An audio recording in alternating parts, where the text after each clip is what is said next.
I'm Amy Goodman as we continue our broadcast exclusive with Al Jazeera journalist Sami Al-Hajj, imprisoned without charge for 6 years at Guantánamo, the only journalist who'd been detained at Guantánamo. Here he describes his harrowing experience from being flown from Kandahar in Afghanistan to Guantánamo. So they put me in Kandahar airport with the people there. We spent 5 months in Kandahar, and in Kandahar also they starting interrogator me from beginning, from when I was born until they arrested me.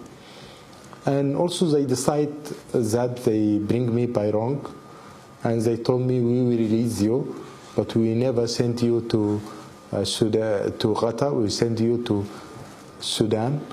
And they agreed to write a paper that I was with them all these times. But they said for me, this is not for media. I told them, okay. But at last also on 13th of June 2002, they shifted me to Guantánamo. So they flew you from Kandahar to Guantánamo. How? Same thing. They took us in, they put the black bag on our heads. This time also they put some like something to close also our... Like headphones? Yes. And they put also before that some glass. Goggles? Yes, yes, yes. And they give us gloves, but they know how, only they have one place for all fingers. It was a mitten? Yes, yes, yes, only like that. For and all they, 5? Yes, yes. Fingers. And also they put shackles, but this is special shackles for hands and around our, yes. Your waist. Yes. So they shackled your hands to your waist and to your legs. Yes, with legs. And they put it short. Always you be like that when you move. So when they shackled you, it made you bow down because the chains were short. Yes, short. And they took us from Kandahar on 13th of June 2002. As I remember, the aircraft stopped after 4 or 5 hours in another place, and we changed the aircraft and continues until Guantánamo, without allowed for us to go to toilet, no foods, no sleep also at the same times. Also there is no seat at that place. So you were just laying on the ground of the plane? Grounds. There is one wood. One wood pallet? Yes, yes. We sit all of us in one line, and behind us there is the soldiers. If you try to sleep or like that, he starting beat you in your head from back. How many of you prisoners were there? I think they take 40 people. Now this was at a point in Kandahar when they had told you they were going to release you. Yes. They told me they are going to release me, and they told me they will release me to Sudan, not to Qatar. I told them no problem for me, anywhere. But I don't know why they changed their mind. But later on in Guantánamo, after they asked me also for the first interrogator about my whole story from born until they arrested me, with 3 interrogators in same times, one from FBI and one from CIA, one from military. So CIA, FBI, and military, 3 interrogators. And one translator. And they told me, your story is clear, you don't have any things, but you are now in Guantánamo, and we wait until we get some decisions from Pentagon to release you. Until that time, we want you to be patient and to cooperate it with our people. Later on, someone he came and they told me, you are here to preparing you to cooperate with us in future. I told him what that means. He said, you said in Kandahar you are ready to cooperate it with us. I told him, yes, I said that, but I said that I mean by cooperate to answer question, not to work with you. He said, no, we understand you want to be with us, work with us. And they starting give me some offer to give me a USA nationality and take care about my family if I work with them in CIA, to continue my job being journalist with the Jazeera. Just send for them some information about the link between Jazeera and al-Qaeda and the terrorist people and some people in the Middle East. Of course, I refused to do that. I told them I'm journalist and I will die as a journalist. I will never work as a work, and just only journalist. Anyhow, I submit all that time in Guantánamo until May. The 1st of May, they release me and I return back to. Actually, during this time, they're using torture with everybody, because the soldiers, they doesn't know who am I. Just I have a number there, 345, and he deal with me as other people, as detainees in Guantánamo or in Kandahar. Kandahar, we are 75 months in Kandahar. Doesn't allow it for us to take shower or lie until the bug coming in our bodies. But the main things in Guantánamo, there is a psychological team there. They advise them how to torture us. That psychological, they advise them to insult our religions by broken our holy book and put it in the flush in toilet. And did you see them yes, take the Quran and flush it down the toilet? I saw them by my eyes, yes. I saw them, they done that many times.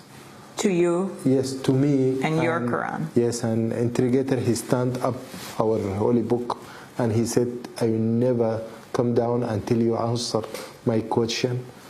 They're using dog, they're using sexuals with the people, and they do use anything they want, they do use it. How did they use dogs? They release the dogs, and the dogs come to detainees. They put him in one room, that interrogator rooms, and they release the dogs. Did they do this to you? Yes, they do it for me, but before to reach me, the man stop it. Before the dog would reach you, the man stops it, but you're terrorized. But I saw one detainee's dog, yes, cut his fingers. The dog bit his finger off? Yes, yes. His finger. Cut his finger? Yes, yes. And that happened for many, many detainees. They happen with other people, not with me, that they're using the water. Waterboarding? Yes, waterboarding, but not for me. They happen for other people. Many times they took all our clothes over and they keep us in one place because they insult our religion, and that we go in hunger strike many times in there. And if you go in hunger strike, they leave you for 30 days without feeding. After that, they're using the feeding tube. Yes, feeding tube. At last, in the last years, I decided to go in hunger strike. This is after you had been in Guantánamo for many years. Many years, without any judges or anything.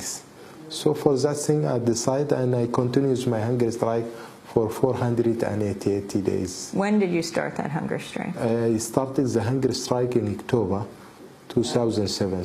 2007. Yes, until 2007 or 6, I didn't remember, but as I remember, it's 480 days until get my release. And also, you know, there is no judges, nothing's, just a military, and they say they have a secret things they can't say it for us. They have secret information about you. Yes. They won't tell you. Yes. So Can you talk about the feeding tubes? When you were on hunger strike after 30 days, they would put these tubes into your stomach. Yes. Explain what would happen. See, first they take you to hospital. After 30 days, they make some tests to make sure that you didn't eat anything. After that, they start feeding you first in hospital, and they put shackles in our 2 legs and 2 hands, also like that, and putting the tube inside your nose. So they shackle you to a bed. Yes. You're lying horizontal. This is the first time. And they stick a tube up your nose. They put the tube. And when they put you to tube, they're using for force, not by like that. They put it quickly. That's why they go to sometimes to hands, not to stomachs. And they push with force, and it sometimes goes into your lung, not your stomach. Yes, and so for that, when they start by water, so you will start coughing like that. Because the water goes into your lungs. Yes, yes. And after the first time, they put you also in solutions. They collected all the people who are in hunger strike, and at that time we are about 20 people in that camp, and they have a special chairs. They sit you in the chair, and they put shackles. They put rope here, one, and the second here, third here, same like that. It will be like that, and there is two bands like that coming from here.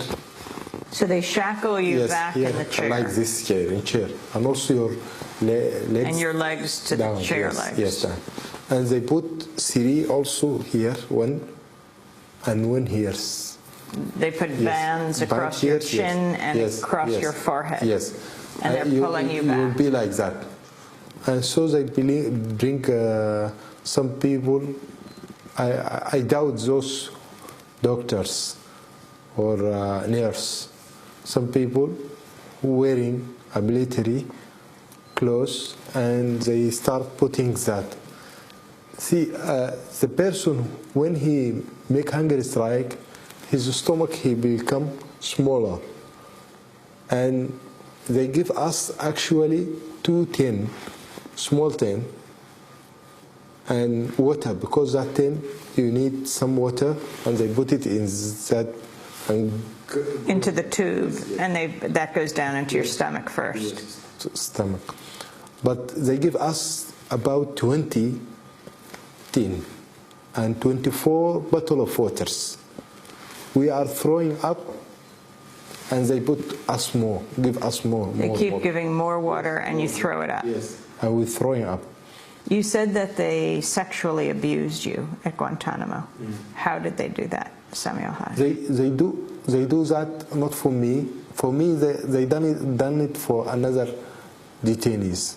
But they do sexual in front of me. They bring one from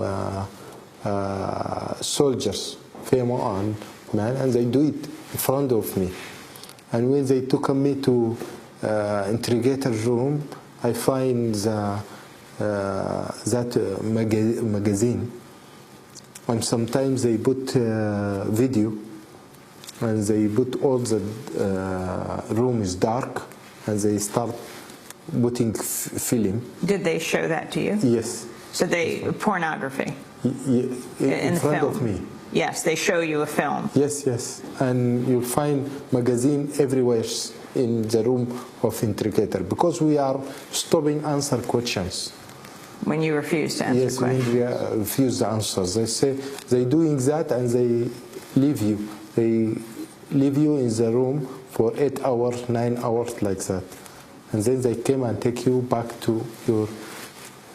Now, you said they brought male and female soldiers in front of you. Yes, they do that in front of me, yes. And what did they do?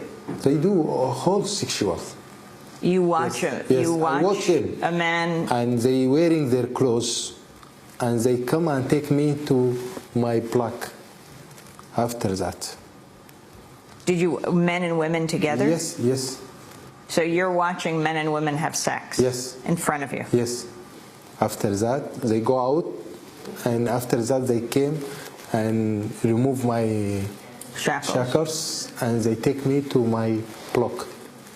The same soldiers. The soldiers who were having sex? Yes, yes. Then take you to your block? Yes. Did they ever strike your face? Yes. They beat me, beating this normally. Every day they can beat you, and they can, using the force team to come inside your room and beat you and search you.